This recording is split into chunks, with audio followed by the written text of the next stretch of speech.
Hello and welcome to Mr. Hill's Math Minute, the little video that will help you help your student find success in mathematics. Today, it's all about rounding and a quirky little saying that we'll learn to help us remember those rounding rules. So, let's get going. So when it comes to rounding, understanding place value is very, very important. That skill will help you master this skill. So let's take a look. So we're going to be rounding two numbers. One's going to be 356 and 2/10, and one's going to be 89 and 25 hundredths.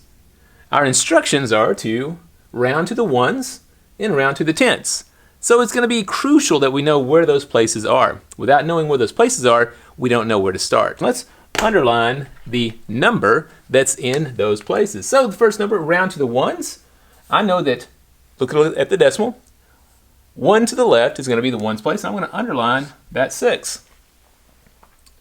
On my second problem, round to the tenths. I know that the tenths place is 1 to the right of the decimal, and I'll underline the tenths place. Draw an arrow from the underlined number to the number on the right. From the underline to the number on the right. Now here's where our quirky little saying comes in. 5 or more, raise the score. 4 or less, let it rest. Here's what that means. The number that the arrow is pointing to, if that number is 5 or more, we're going to raise the score of the underlined number. If the number the arrow is pointing to is 4 or less, then we're going to let the number that's underlined rest or stay the same. Round to the ones, we've underlined the 6 in the ones place. We've drawn an arrow one place to the right. 2 is less than 4. And per the saying, 4 or less, let it rest, so the 6 will stay the same. Everything to the right of the 6 becomes 0, and everything to the left stays the same.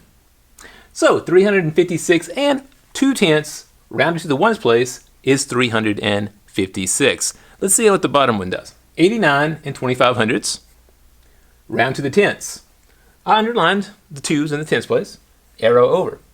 Back to our rule, 5 or more, raise the score. Well, 5 is 5 or more, so we're going to raise the score, and we're going to raise the score of the underlined number. So that just means we're going to add 1. So 2 becomes a 3. Everything to the right becomes a 0. Everything to the left stays the same. That's rounding. That's the quirky little saying we use to help remember the rounding rules. Hope this was helpful, and we will see you next time.